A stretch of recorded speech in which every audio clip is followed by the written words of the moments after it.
नमस्कार, आप देख रहे हैं न्यूज इंडिया। आपके साथ मैं हूं अभिषेक। एक फिल्मी डायलॉग है, जो मैं कहता हूं वो मैं करता हूं, और जो मैं नहीं कहता वो मैं डेफिनेटली करता हूं। यह सिर्फ एक फिल्मी डायलॉग भर है। राजनीति में कहते हैं कि करना उतना महत्वपूर्ण नहीं है जितना कहना। कहते रहिए, बोलते रहिए। जो आप बोल रहे हैं वो आप कर रहे हैं या नहीं, उसका महत्व बहुत कम होता है। मंचों पर बैठकर बात करना बहुत आसान होता है, लेकिन उस बात को पूरी करना, इसकी गुंजाइश बहुत कम होती है। देश के नेता विपक्ष का दावा ऐसा ही है कि किसी हिंदुस्तानी के गले नहीं उतर रहा।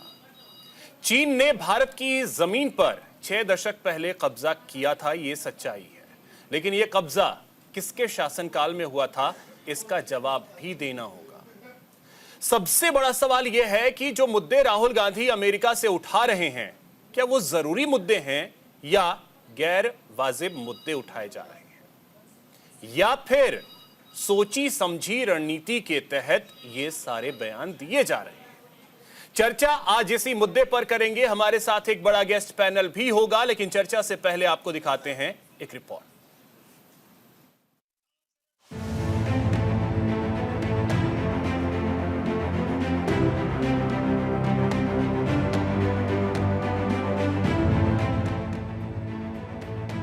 विदेशी सरजमी से राहुल गांधी के बयान अक्सर चर्चाओं का केंद्र बनते हैं।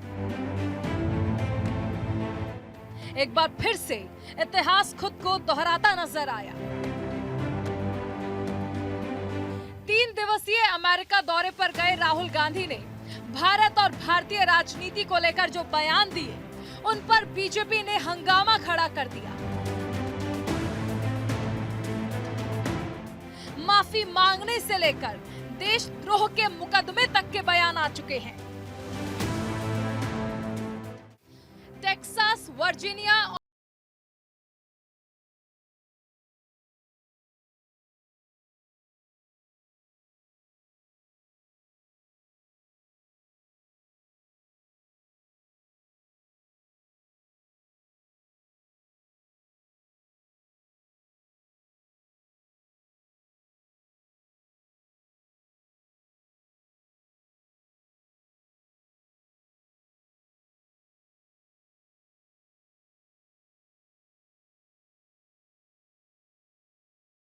चीन की बढ़ती ताकत को नजरअंदाज कर रही है, जिसका नतीजा ये है कि देश की सुरक्षा के लिए एक बड़ा खतरा पैदा हो सकता है। चीन जो है वो दिल्ली से ज्यादा जमीन ले गया। ये आप अपनी पूज्य दादी माँ के पूज्य पापा जी से जो उन्होंने किया है उसका विश्लेषण करो। और जो पूर्व प्रधानमंत्री नेहरू जी के समय जो चाइना को जमीन चली गई उनके कब्जे में, जब इंदिरा जी के समय जो बांग्लादेश को पाकिस्तान जीतने के बाद चला गया, तो उनसे पूछो कि तुमने भारत की जमीन को क्यों दे दिया। दो बार आपने बंटवारे किए। चाइना से आप हार गए, फिर भी हिंदी चीनी भाई भाई करते रहे। वो कांग्रेस की मानसिकता है। आप आरक्षण की बात करते हो, आरक्षण लागू करना चाहते थे बाबा साहब, तो उनको 2 बार नेहरू जी ने हरवा दिया, कांग्रेस ने हरवा दिया। We feel very strongly that there is a very, very deep problem of participation, and we're going to address that problem.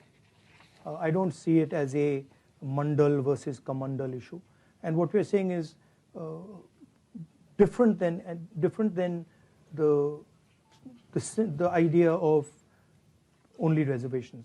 What we're saying is we want a comprehensive understanding first of what's going on, and then we're going to apply a series of policies to correct it, reservation being one of them. दौरे के आखिरी दिन राहुल गांधी ने अमेरिकी कांग्रेस और Biden प्रशासन के अधिकारियों से मुलाकात की। इस दौरान राहुल गांधी ने अमेरिका का विवादित चेहरा और मोदी सरकार की नीतियों का लगातार विरोध करने वाली इल्हान उमर से भी मुलाकात की। बस फिर क्या था? इस मुलाकात को लेकर बीजेपी ने सवाल उठाना शुरू कर दिया।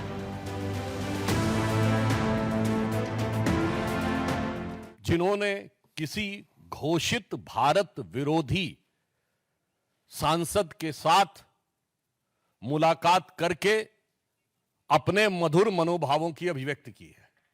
ये अनेक मौकों के ऊपर ऐसे बयान दे चुकी हैं जो सीधे मुस्लिम ब्रदरहुड और आईएसआई के लिए प्रत्यक्ष अथवा परोक्ष रूप से सहानुभूति दर्शाते हैं। हालांकि ये पहली बार नहीं है कि राहुल गांधी विदेश दौरे पर हैं और उनके बयान सुर्खियों में हैं। 2017 में राहुल ने अपने अमेरिका दौरे के दौरान कहा था कि कुछ ताकतें भारत को बांट रही हैं। 2018 में बहरीन में राहुल ने कहा था कि देश को बांटने वाली ताकतें तय करती हैं कि आप क्या खाएं और क्या नहीं। 2018 के सिंगापुर दौरे पर राहुल ने कहा था कि अब आजादी खतरे में है।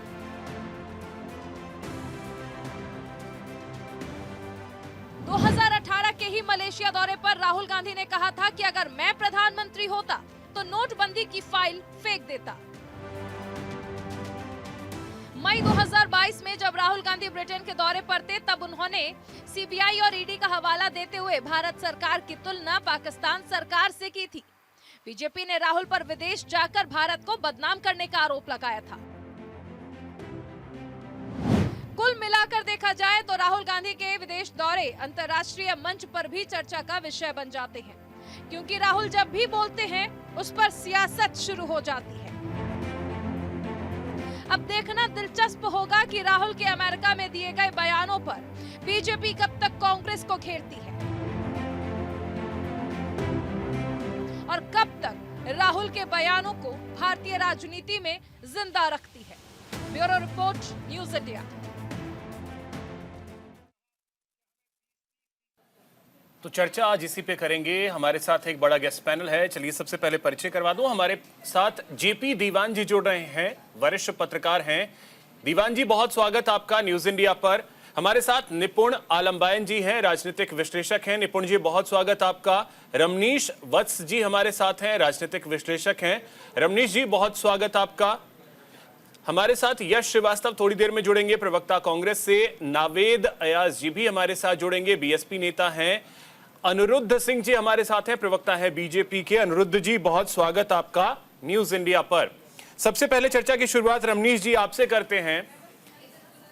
राहुल गांधी जब विदेश जाते हैं तो कभी उनको देश की आज़ादी खतरे में दिखती है, कभी उन्हें यह दिखता है कि देश को बांटने वाली ताकतें ही देश को चला रही हैं, कभी उनको दिखता है कि भारत में सिखों की जो धार्मिक आज़ादी है उससे छीना जा रहा है, फिर कभी दिखता है कि चीन ने हमारी ज़मीन पे कब्जा कर लिया है। अभिषेक जी, बड़े आश्चर्य की बात है कि कोई भी विदेश के दौरे पे जाता है तो सबसे पहले ना तो एलओपी है वो, ना तो कोई और पद पे बैठा हुआ वो नेता होता है। सबसे पहले वो होता है तो भारतीय।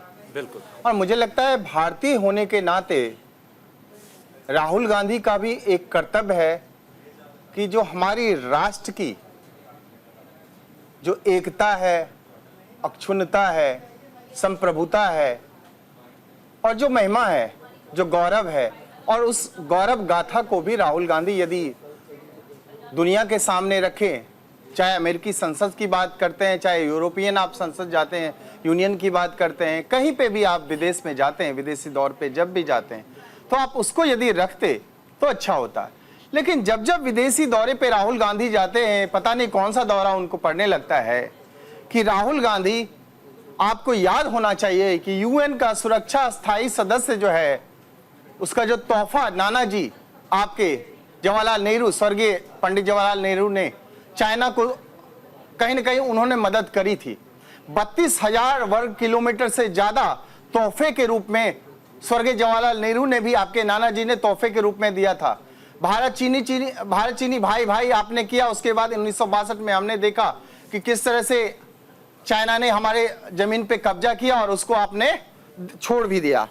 फिर बात करते हैं कि कोरोना के दौरान सारी दुनिया अस्त व्यस्त हो गई, त्रस्त हो गई, और उसके बावजूद भी राहुल गांधी जी आपको चाइना में हारमोनी दिखा, पता नहीं किस रूप में दिखा।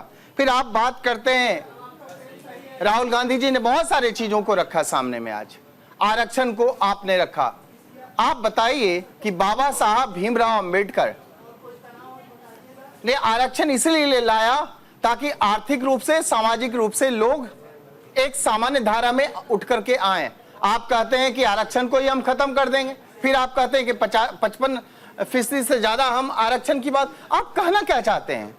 फिर दूसरी बात आती है कि 2018 में आप खुद जाते हैं जब विदेशी दौरे पे, 2018 में राहुल गांधी जी कहते हैं कुछ ताकतें जो है भारत को बांटने का काम कर रही है। वो कौन सी ताकतें हैं राहुल गांधी जी, आप बताएं। आप जब भी विदेश जाते हैं, आप भारतीय जनता पार्टी को आप जितना भी जो भी कहना है कहिए। आरएसएस एक सांस्कृतिक संगठन है, सामाजिक संगठन, आप उसको बोको हराम से जोड़ देते हैं, ये कहां तक न्यायोचित है? फिर आप बात करते हैं मुस्लिम लीग की बात करूं या जमात उलेमा की बात करूं, बहुत सारे ऐसे संगठन हैं, वक्फ बोर्ड की बात करें, टुकड़े टुकड़े गैंग की बात करें, वो सारे के सारे जो गैंग है वो भारत को तोड़ने की बात करते हैं, भारत को बांटने की बात करते हैं। तो उसको भी सामने लेकर के आए। हुई है इल्हान उमर से राहुल गांधी की। इल्हान उमर, वही मैं अभिषेक जी, जिनके बयान हमेशा भारत विरोधी रहे हैं, वो पीओके गई, पाकिस्तान ने फंडिंग की थी, पीएम मोदी का विरोध अक्सर वो करती रही हैं। बहरहाल ठीक है, रमनीश जी आते हैं आपके पास फिर से हमारे साथ। देखिए यश जी भी जुड़ गए हैं कांग्रेस से। यश जी, बहुत स्वागत आपका। अब निपुण जी आपके पास आ रहे हैं। क्या वाकई में, क्योंकि जो भारत सरकार कहेगी और जो हमारे देश की सेना कहेगी और जो हमारे रक्षा मंत्री कहेंगे हम उसे मानेंगे, क्या भारत की जमीन पर चीन ने कब्जा किया है? देखिए, आपने जो प्रश्न पूछा भारत की जमीन पर, जब तक कोई सरकारी डॉक्यूमेंट हो, सरकार के दस्तावेज पास और सरकार का कोई ऑफिशियली स्टैंड इस पर ना हो, तो हम इस बात को बिल्कुल नहीं मानते एज ए इंडिया। बिल्कुल, हमें अपनी सेना पर बात करना चाहिए। सेना ने इसको नहीं कहा कि कब्जा हो गया है। अगर हम इस तरह की बात करते हैं तो मैं थोड़ा सा आपको जानकारी दे। 1962 20 अक्टूबर 1962 को चीन ने पर अटैक किया, तो उससे पहले ही आपकी बहुत सारी जमीन जो थी वो चीन पहले ले चुका था। बात को हम कंफर्म मानेंगे।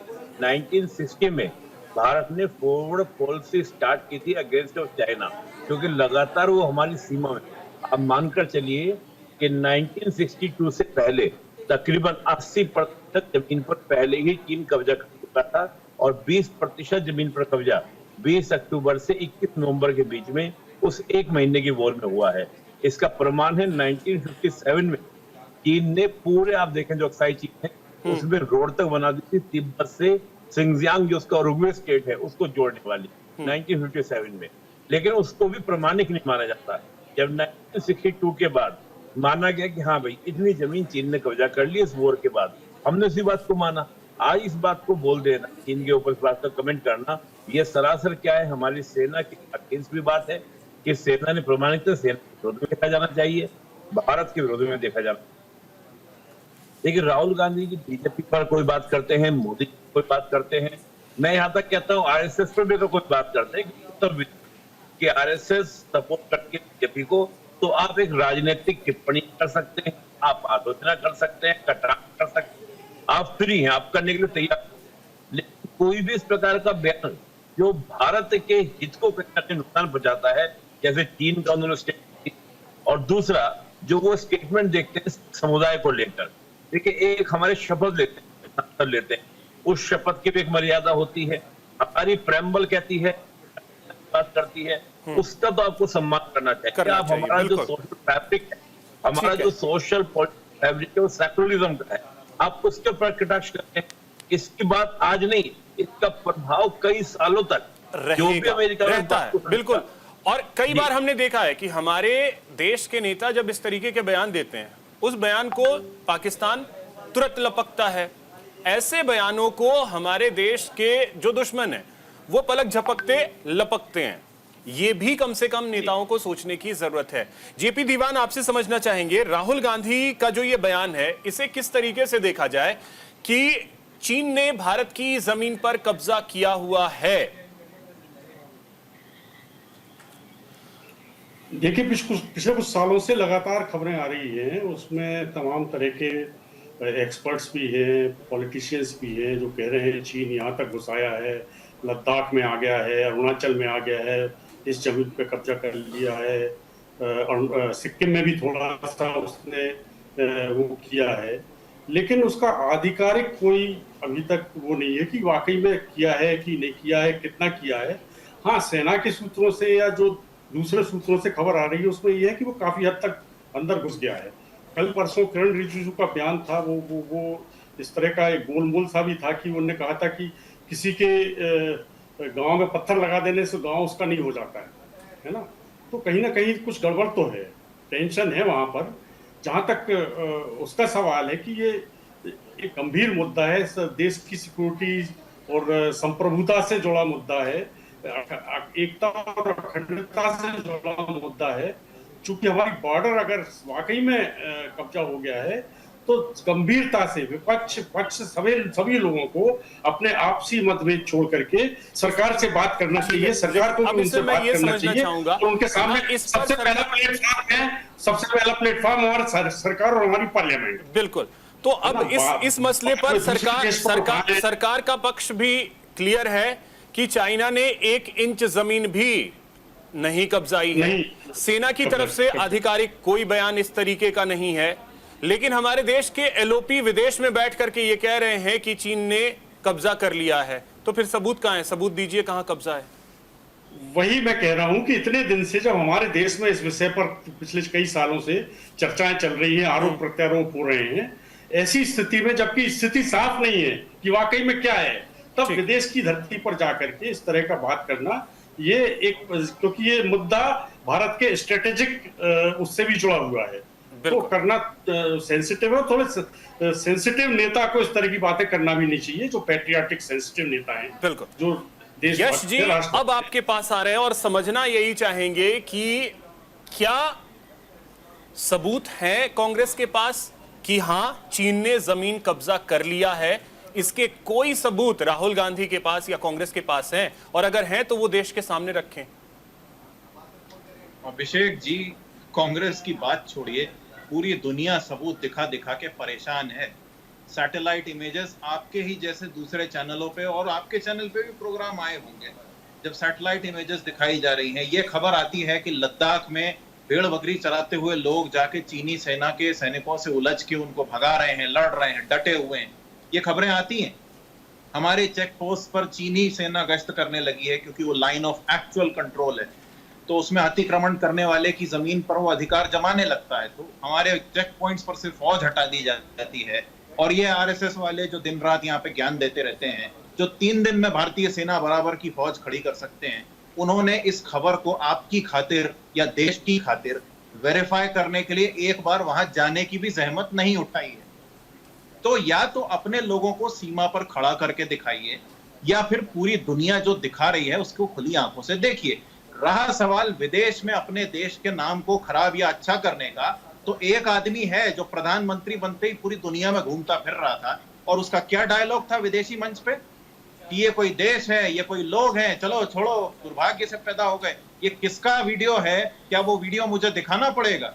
वीडियो अगर शर्म आनी चाहिए भाजपा को और आरएसएस वालों को। यश जी, तो फिर आप पूरा वीडियो देखिए कि बोला क्या गया था। नहीं, कुछ भी बोला हो, कुछ भी बोला हो, पूरा बयान दिखाइए सर। मुझे मालूम है लोग ये सोचते अपने नाम का नहीं। आप क्या आप देखिए यश जी, मैंने सीधा बोला कि सबूत है आपके पास। अगर किसी ने भी 1 इंच जमीन, देश की सरकार पे भरोसा आपको नहीं है? बिल्कुल नहीं है इस सरकार पे। देश की सेना पे भरोसा है? देश की सेना पे भरोसा है? देश की सेना पे भरोसा है? देश की सेना से भी छल कर रही है ये सरकार। मैं सरकार की बात ही नहीं कर रहा, मैं सेना की बात कर रहा। सरकार पे भरोसा है या नहीं? मुझे मेरे देश के सैनिकों के साथ पूरी भावनाएं हैं, और भावनाएं नहीं, मैं विश्वास की बात कर रहा हूं। देश की सेना पे विश्वास कर रहा हूं, मैं विश्वास पूछ रहा हूं। इनके तमाम छल हमारे देश के जवान जो इस समय बॉर्डर पर हैं, उस पर यश श्रीवास्तव और कांग्रेस को भरोसा है या नहीं है? ठीक है, तो अब मैं आपके सवाल का जवाब देता हूं। मुझे मेरे देश के सैनिकों पर पूरा भरोसा है, तो मुझे ये बताइए कि तो सेना ने भी ये कहा है कि 1 इंच जमीन, तो सैनिक वहां क्यों थे? क्या वो सर जी वही तो मैं कह रहा हूं, सेना ने भी ये कहा है कि 1 इंच जमीन भी कब्जा नहीं कर पाया है चीन। नहीं, और तो फिर जो डोकलाम में हुआ हमारे 20 सैनिक शहीद हुए थे, 20, और सामने तो चाइना के 40 से 45 या संख्या ज्यादा थी, लेकिन वो भी विपक्ष मानने को तैयार नहीं था। दुर्भाग्य तो इस चीज का है। जी ने क्या कहा था अभिषेक? मैं सेना की बात कर रहा हूं, मैं सेना की बात कर रहा हूं सर, सेना पे विश्वास कीजिए ना। कर रहे थे बिल्कुल, सेना पर राहुल गांधी के पास सबूत है, राहुल गांधी सबूत सामने रख दे। आरएसएस की बनाई हुई सेना अभी तक कुछ नहीं कर पाई है कहीं, इसलिए आप भारतीय सेना पर आ गए। आरएसएस की सेना बॉर्डर पे नहीं है ना, बॉर्डर पे देश की वही तो सेना, मैं पूछ रहा हूं कि आरएसएस बॉर्डर पे देश की सेना है। और गर्व है हमें कि हमारे देश का जवान जो है वो दिन रात वहां सुरक्षा कर रहा है, और उसका ये दावा है कि 1 इंच जमीन जो है वो नहीं कब्जाएगी। ठीक है जी, उसका भी हक मार रही है अब अनुरुद्ध जी, अब देखिए कांग्रेस तो ये साफ कह रही है कि जमीन कब्जाया गया है, चीन ने जमीन कब्जा किया है।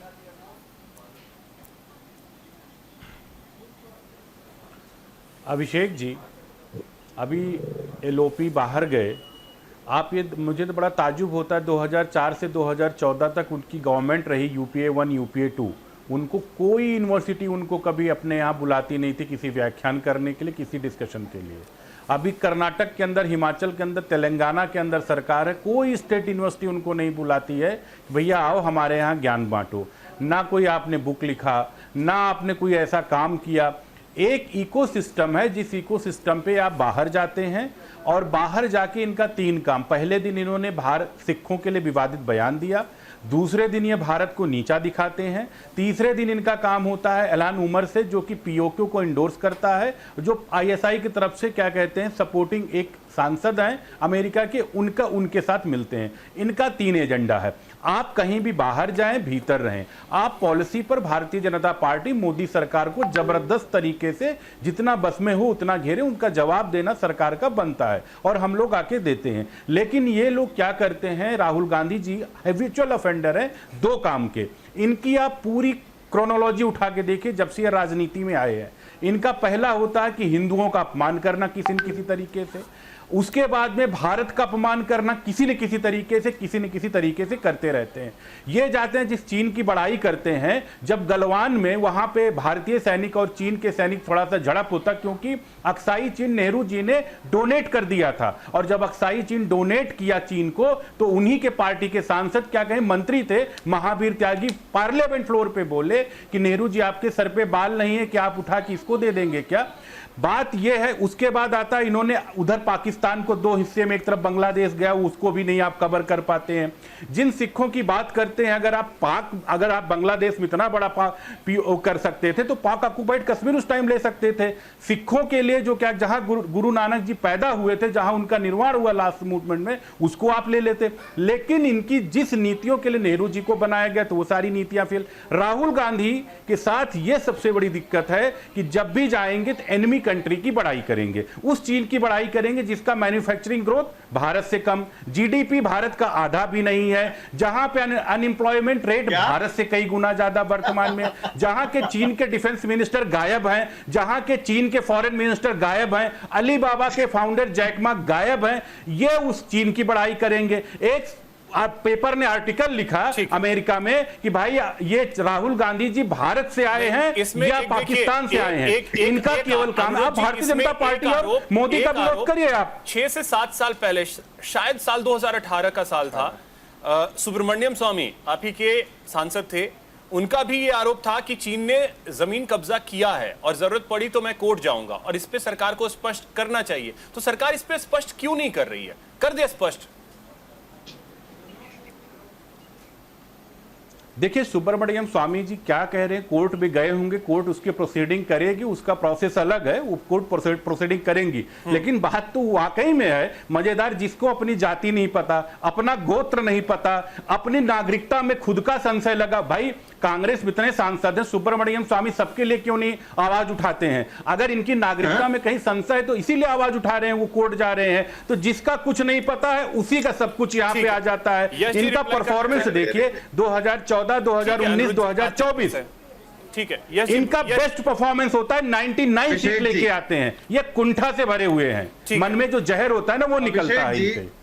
अब मेरा निवेदन है कि पिछली बार आपने मेरी बात पूरी नहीं होने दी, आपने सवाल भी खुद किए, इस बार मुझे मेरी बात पूरी कहने दीजिए। जैसे 2 बार यश जी, मुझे एक छोटे से ब्रेक के बाद में आ रहा हूं, ब्रेक के बाद में आ रहा हूं, एक छोटे से ब्रेक के लिए रुक रहे हैं।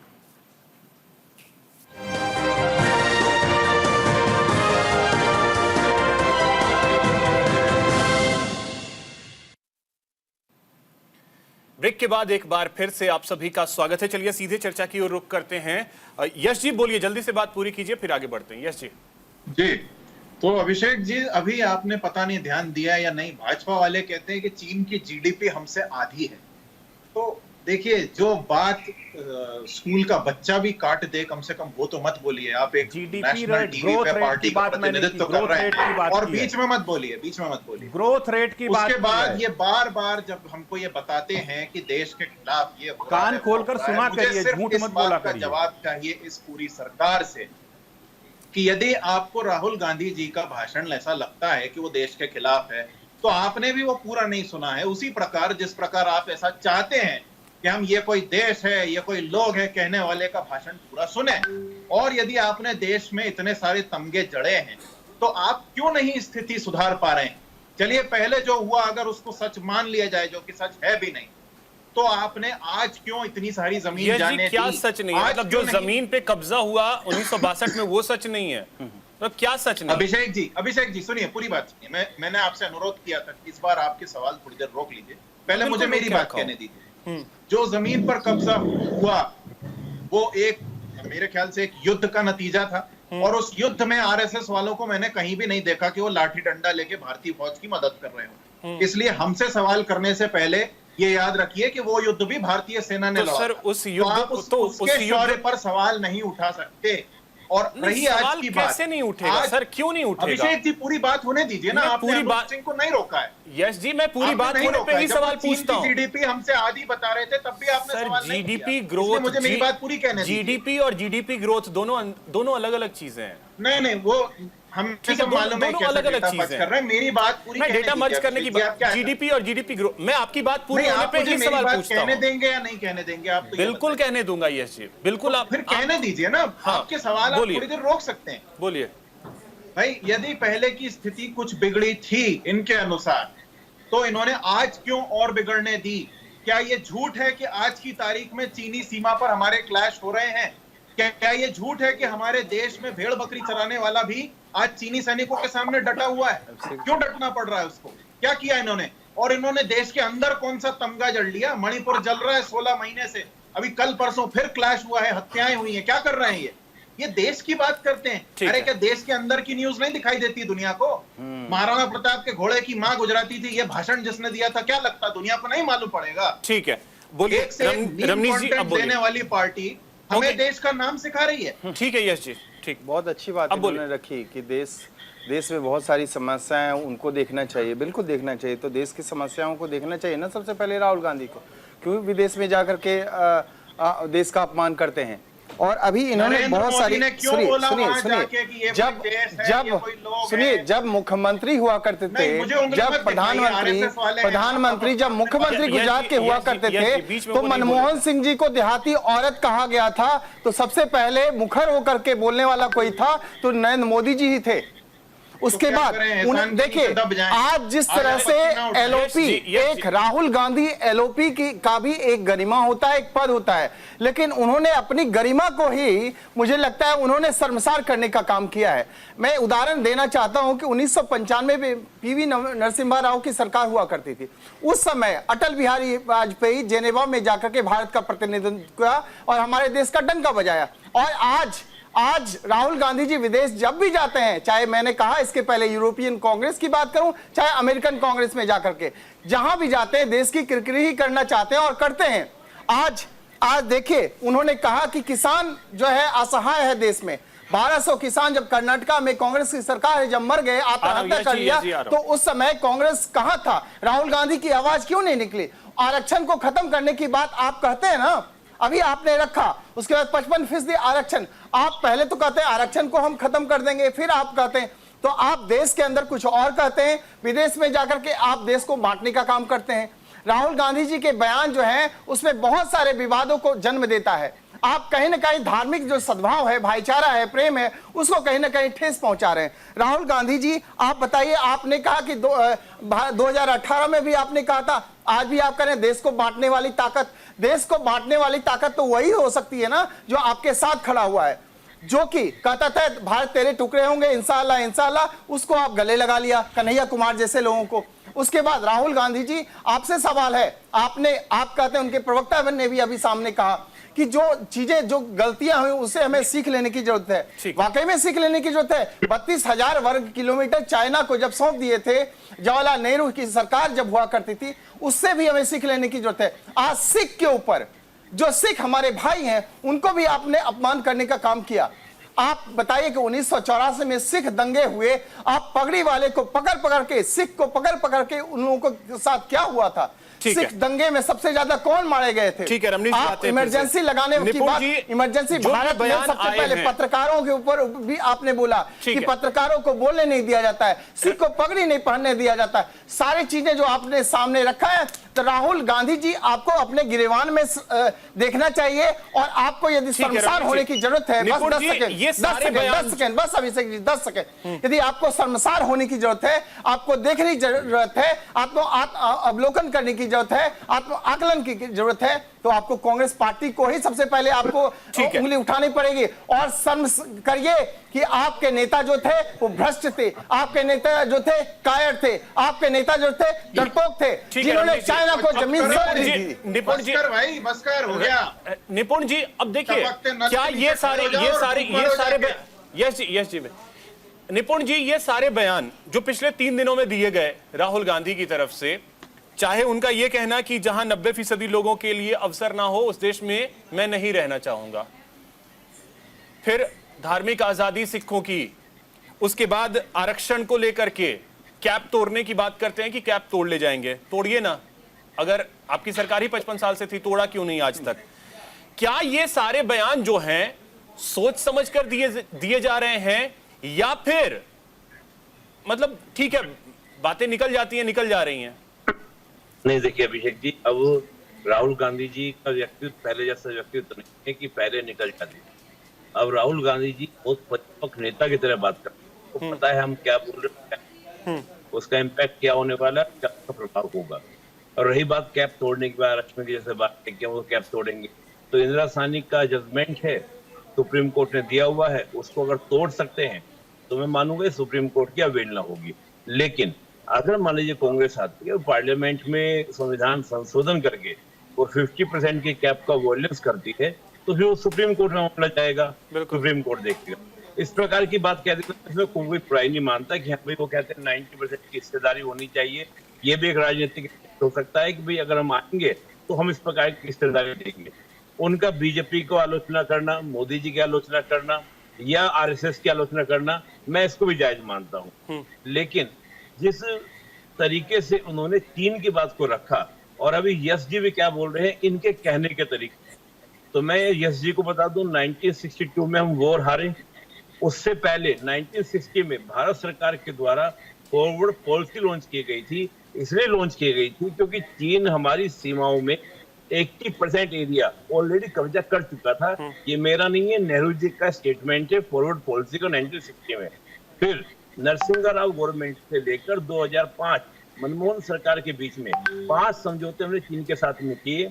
93 में, 98 में, 2005 में टोटल 5 समझौते, जिसमें स्वीकार किया गया कि अक्साई चीन का एक बड़ा हिस्सा जो है चीन ने कब्जा कर लिया है। ये सारी सरकारें कांग्रेस की सरकारें थी, और उसमें एलएसी की मान्यता दी गई कि हम एलएसी मानते हैं और यहाँ पर हम पीस मेंटेन रखेंगे। उसका वॉयलेंस हुआ 2020 में गालवान क्लैश होकर।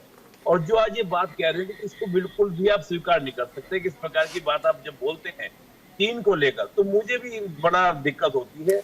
और देखिए, मैंने जैसे मैं अभिषेक जो बयान पूरा कर दूं, हाँ, एक मैं बात बोल दूं, चीन की आप तरक्की की बात करते हैं, चीन के अंदर जो ओपन इकोनॉमी की पॉलिसी अपना ली गई थी, वो माओ से तुंग की डेथ के बाद जॉर्ज शॉपिंग के द्वारा 1978 में अपना ली गई थी। 90 तक कांग्रेस किसका इंतजार कर रही थी कि हम 90 में आके ओपन इकोनॉमी को एक्सेप्ट करेंगे। ये तो इनकी कांग्रेस सरकार का फेल्योर है कि इन्होंने इतना लेट शुरू किया। और हम तो आज वर्तमान प्रधानमंत्री को धन्यवाद देंगे कि 25 सितंबर 2014 को उन्होंने मेक इन इंडिया शुरू किया। हालांकि इससे पहले राजीव गांधी गवर्नमेंट के द्वारा कुछ होना हो, आज शुरू किया। जो सबसे बड़ी मांग है दुनिया की सेमीकंडक्टर की, उसका हब यूपी नोएडा को बनाने की कोशिश, आज ही इसकी शुरुआत भी हुई है। ठीक है, अब जेपी दीवान आपसे भी यही चीज समझना चाहेंगे कि क्या ये जो बयान सारे दिए जा रहे हैं, ये वाकई में सोच समझ करके दिए जा रहे हैं? क्योंकि मैंने पहले भी कहा था कि इस तरीके के बयान जब आते हैं तो सबसे पहले देश विरोधी जो देश, हमारे देश के खिलाफ जो देश हैं, हमारे दुश्मन देश हैं, वैसे लोग इन बयान को पिक करते हैं। पन्नू ने, जैसे ही राहुल गांधी ने बयान दिया सिखों को लेकर के, पन्नू ने सबसे पहले इस बयान को पिक किया। तो आप जो बयान दे रहे हैं, देख रहे हैं राहुल गांधी के, क्या ये सोच समझ कर दिए जा रहे हैं? जैसा निपुण जी ने कहा कि अब बदलाव आया है उनकी शख्सियत में, तो सोच समझकर, या वाकई में बयान निकल गया? नहीं, ये अचानक निकला नहीं है बयान। इसकी एक पूरी पृष्ठभूमि है, और ये जिस तरह का आपने पिछले लोकसभा चुनावों में भी देखा कि कांग्रेस पार्टी और सारी विपक्षी पार्टियां जिस तरह से डेस्परेट होकर के बीजेपी के एनडीए के अगेंस्ट लामबंद हुई थी, और उनने सारे मुद्दे यहाँ के उस पर भी उठाए हैं, आरक्षण का हो या वीकर सेक्शंस के को अपलिफ्टमेंट का हो या एम्प्लॉयमेंट का हो। तो ये बहुत ज्यादा डोमेस्टिक इश्यूज हैं, मैं कह रहा हूँ अपने आंतरिक मामले हैं, उन्हीं को वो एक तरह से अंतर्राष्ट्रीय प्लेटफॉर्म पर ले गए हैं, और उसमें से कुछ कंट्रोवर्शियल भी है। ज्यादातर बातें उनकी सही भी है, लेकिन बहुत सारी बातें कंट्रोवर्शियल भी है।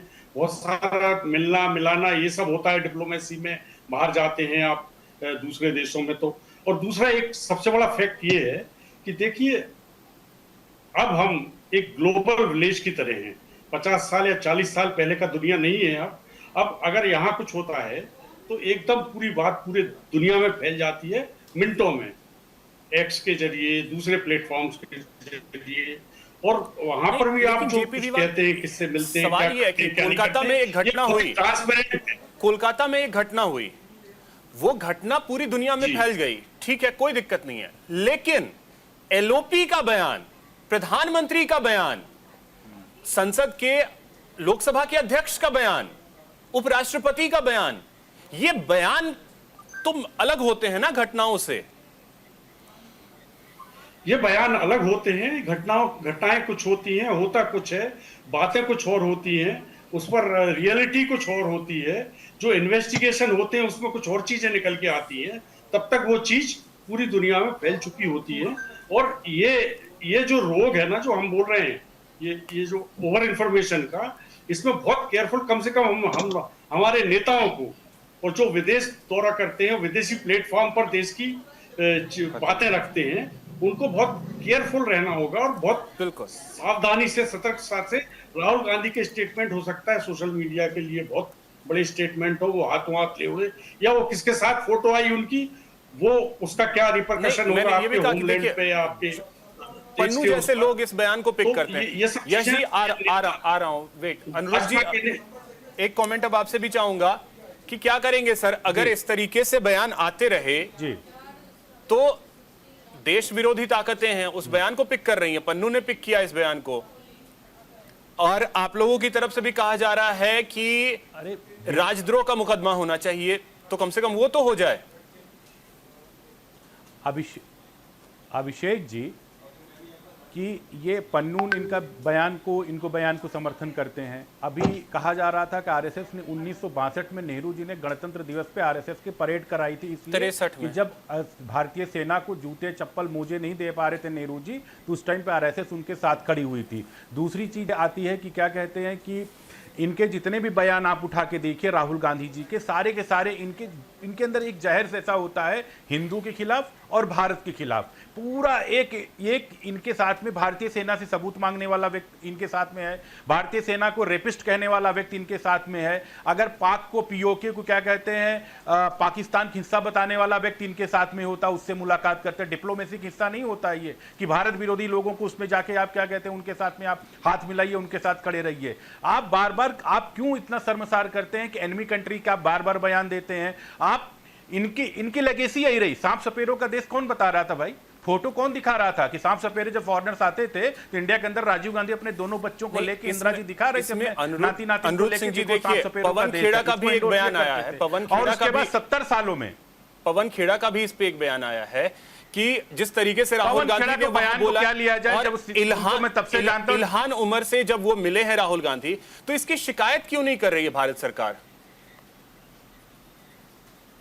पवन खेड़ा के बयान को क्या हल्के में, मैं उनको तब से जानता हूं जो शीला दीक्षित के पीए हुआ करते थे, फाइल लेके घूमा करते, आज बड़े नेता बने हुए हैं।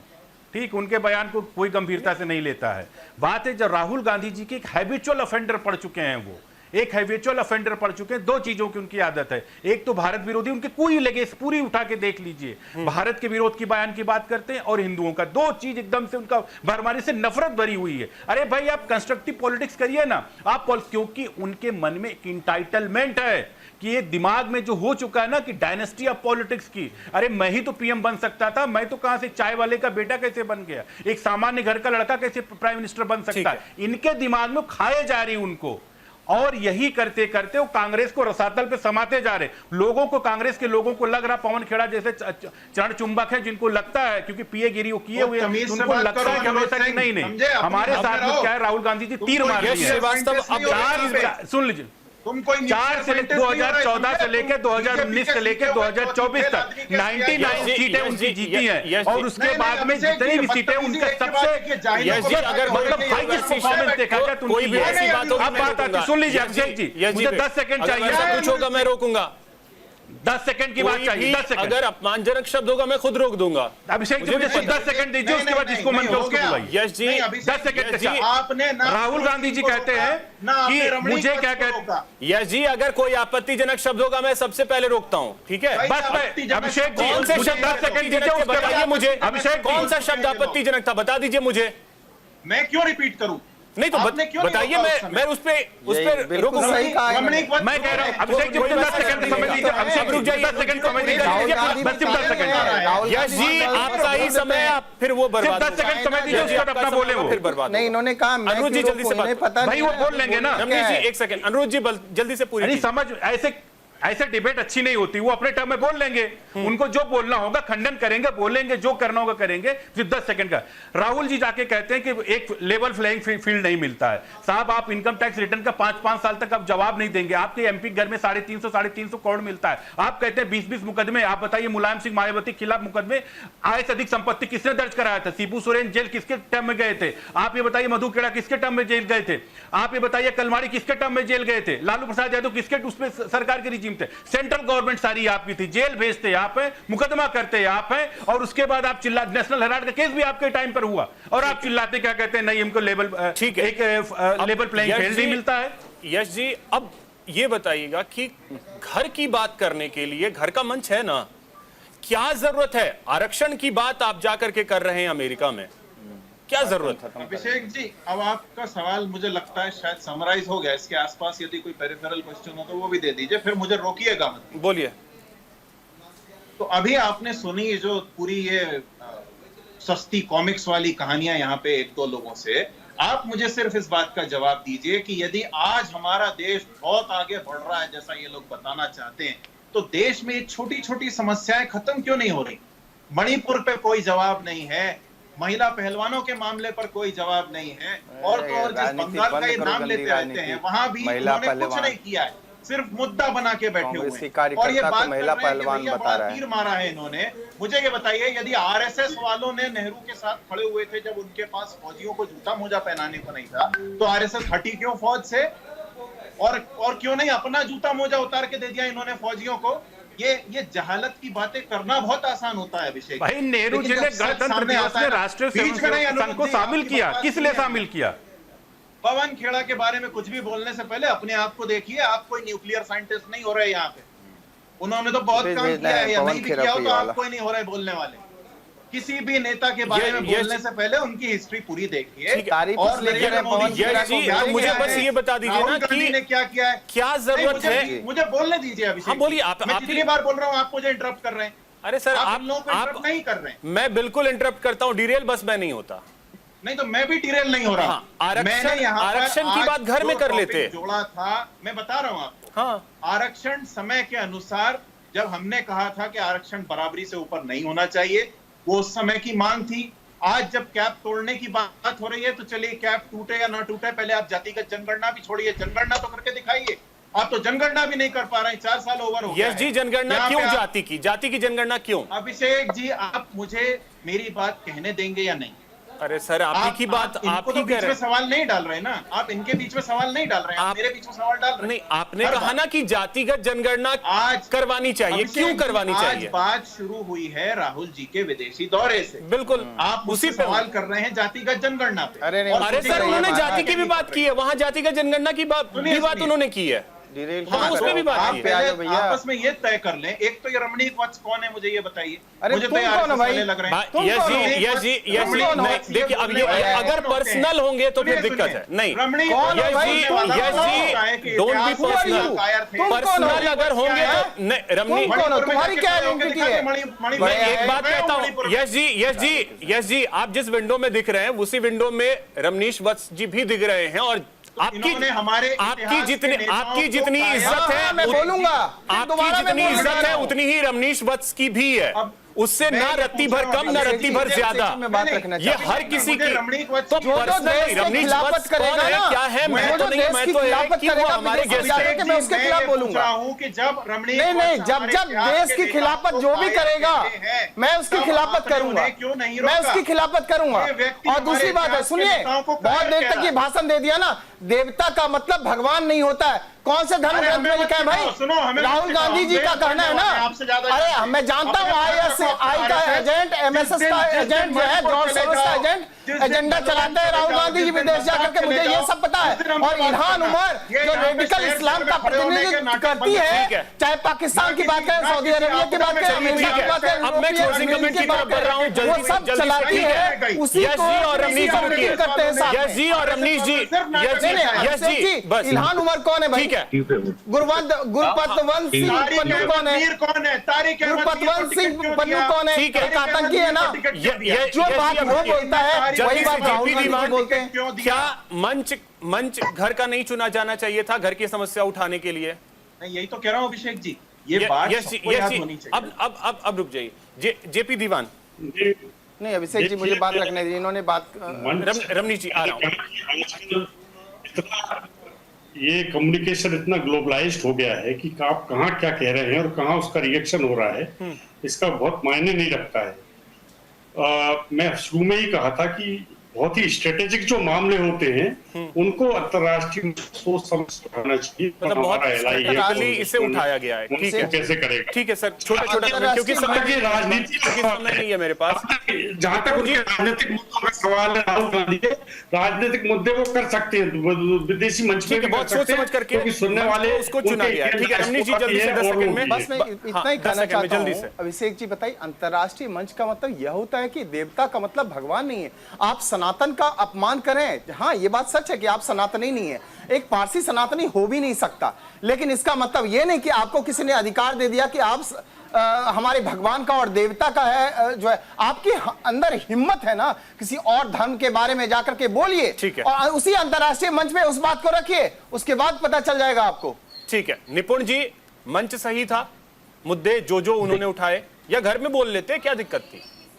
नहीं देखिए, अभी देश का है तो मुद्दे पीएम मोदी भी विदेश में जाकर बातें करते, मैं उसमें कोई बुराई नहीं मानता हूँ। लेकिन जो अभी दीवान साहब ने कहा, बिल्कुल सही बात उन्होंने कही कि जो बहुत ही संवेदनशील और बहुत ही स्ट्रेटेजिक जो मुद्दे होते हैं, जैसे चीन का मुद्दा लेकर, जो हमारे सोशल फैब्रिक को, हमारे पॉलिटिकल फैब्रिक को जो बिगाड़ने वाले मुद्दे होते हैं, आरक्षण का मुद्दा हो या आपका सिख कम्युनिटी को लेकर जो कमेंट किया गया, बाकी आप बात कीजिए, बिल्कुल कोई दिक्कत, कोई इशू नहीं है। ठीक है, अनिरुद्ध जी क्लोजिंग कमेंट जल्दी से। जी अभिषेक जी, ये जब तक राहुल गांधी जी राजनीति में है, आप ये सोच लीजिए रोज कोई न कोई ऐसा बयान देते, क्योंकि मन में जो भरा रहेगा वो निकलेगा नहीं। इनके मन में भारत के प्रति और हिंदुओं के प्रति एक जहर भरा हुआ है, वो कहीं न कहीं किसी न किसी रूप में निकल के आता है। आप जब भी आप, मैं तो कहता हूं, हर कोई बीजेपी का व्यक्ति कहता है कि आप भारतीय जनता पार्टी मोदी जी का नीतियों के आधार पर विरोध करिए, कंस्ट्रक्टिव पॉलिटिक्स करिए ना, खींच के सवाल पूछिए, कौन भागता है। जल्दी से 10 सेकंड में हम ही लोगों समय नहीं। ताकि ज्यादा से ज्यादा समय हम लोग अपनी योजनाओं को बताने में लगा सकें। ठीक है, यस जी, अभिषेक समय जी, बिल्कुल नहीं है, देखिए। 10 सेकंड में जल्दी से। आरएसएस बीजेपी हिंदू नहीं है, हिंदू समाज बहुत बड़ा है। जिसको यदि जिसको धर्म पे शास्त्रार्थ करना हो, राहुल गांधी बहुत बड़े हैं, मुझसे आके कर ले, मैं ही बता दूंगा इनको। और विदेशी धरती हो या देश की धरती हो, यदि ये सरकार अपने देश की समस्याएं नहीं सुलझा सकती है तो इसको फालतू बातें करने अरे का कोई अधिकार चलिए, नहीं ठीक है, है। समय इतना ही है मेरे पास। बहुत शुक्रिया आप सभी का। बताएं, उसके बाद बातें। चलिए, बहुत शुक्रिया आप सभी का हमारे साथ जुड़ने के लिए, चर्चा में शामिल होने के लिए। फिलहाल इतना ही, नमस्कार।